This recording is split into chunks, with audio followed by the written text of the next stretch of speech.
Mga utoy, ang anime na Kakegurui ay isang palabas na may kakaibang ganda na sa palagay ko, hindi lang anime fans ang makaka-appreciate nito.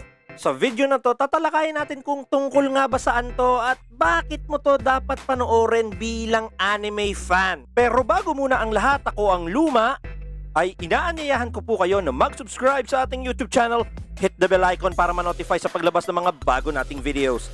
I-like at i-follow ang ating mga social media accounts para hindi kayo mahuli sa mga latest developments at huwag po kayong mahihiyang mag-comment sa ating mga platforms dahil binabasa ko po lahat yan. Maraming salamat po. So yan mga utoy, gaya ng dati ay konting trivia muna tayo. Ang Kakegurui ay isang original manga na isinulat ni Homura Kawamoto. Ang nagdrawing naman yan ay si Toru Naomura. Pasensya na kayo, wala tayong makuhang picture nila. Ito ay unang nailathala sa Gagan Joker Magazine noong March 22, 2014 at yun nga ay hindi pa to tapos sa kasalukuyan. Sobrang popular sa Japan ang manga na to mga utoy. Nagkaroon pa to ng 3 spin-off na si Kawamoto Sensei din ang nagsulat. Pero iba-iba ang illustrator. Una na nga rito ang Kakegurui Twin. Nakasentro ang storya nito kay Saotome Mary. Sumunod naman is yung Kakegurui Kakokari. 4 manga panel comedy naman to. At finally, kakatapos lang nito ngayong 2020, ang Kakegurui Midari. As the title suggests, nakasentro to kay Midari Ikishima. Pagdating naman sa kanyang anime, nagkaroon na to ng 2 seasons na unang sumahim papawid sa Japan noong July 1, 2017. 24 episodes to lahat-lahat. Kung gusto mo tong i-marathon, mga siguro 8 hanggang 10 oras ang gugugulin mo. Ngayon, tungkol naman to saan at sulit nga ba to panoorin? So, umpisahan natin to sa paaralan na kung tawagin ay Hyakkou Private Academy. Mga anak ng may impluwensyang tao nag-aaral dito, mga mayayaman, business leaders, mga politiko. Suma total, paaralan to ng mga anak ng mga makapangyarihang tao sa Japanese society. On the outset, para lang tong ordinaryong eskwelahan.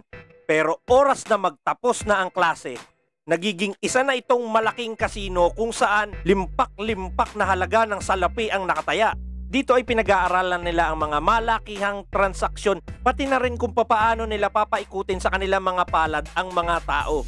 Ang tindi nun, di ba? At kung sino yung pinakamalakas manalo sa mga sugal, siya ang magiging pinakamakapangyarihan. Ngayon, sa ganitong environment, papasok ang ating bida, isang maganda at mukhang inosenteng second year transfer high school student. Ito ay walang iba kundi si Jabami Yumeko. Lingid sa kaalaman ng karamihan, natatago sa kanyang kariktan ang kanyang masidhing kagustuhan para makapagsugal. At ang mga kagustuhan na yan ay nagdudulot ng malakihang pagyanig sa sistema ng kanilang paaralan. So yan ang buod ng storya ng Kakegurui. Ngayon, dito naman tayo sa ating review. Wala nang intro-intro. Sira ulo yung babae na yan. Hindi siya natatakot mawalan ng kuko, matanggalan ng daliri, o kung ano-ano mang parte ng kanyang katawan. Wala siyang pakialam. Hindi siya takot maghirap. Sobrang trip na trip niya yung thrill ng pagsusugal. As in, sagad siya kung sagad. Kaya napakasarap nito panoorin mga utoy. Hindi lang naman kasi ito pagsusugal. Kasi i-expose niya rin yung mga scam o yung mga pakana o mga gimmick at mga pandarayang isinasagawa sa kanya habang sila ay nagsusugal.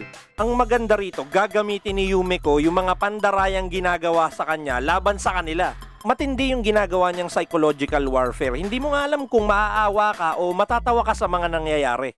Isa pa ma-appreciate mo talaga sa anime na to ay yung kanyang art style. Maganda yung mga drawing, maganda si Jabami Yumeko, maganda siya sa mata panoorin. Finally, iiwanan ko kayo ng isang trivia para makumbinsi ko kayong panoorin to. Sana kilala nyo si Elon Musk. As of December 4, 2020, siya yung pangalawa sa pinakamayamang tao sa mundo natin. At hindi ka makakatungtong sa ganyang level kung hindi ka busy tao. At ito matindi, meron siyang time para manood ng Kakegurui. Saan ka pa? Kaya kung yung mga ganitong tao nagagawa niyang manood ng anime, sana makahanap ka rin ng time para panoorin ang Kakegurui. So yan mga utoy, kung nasiyahan kayo sa video na to, share the happiness, share this video. Muli, ito po ang inyong Kuya Utoy. Palagi tayong manood ng anime. Palaganapin natin ang anime culture. Hanggang sa muli.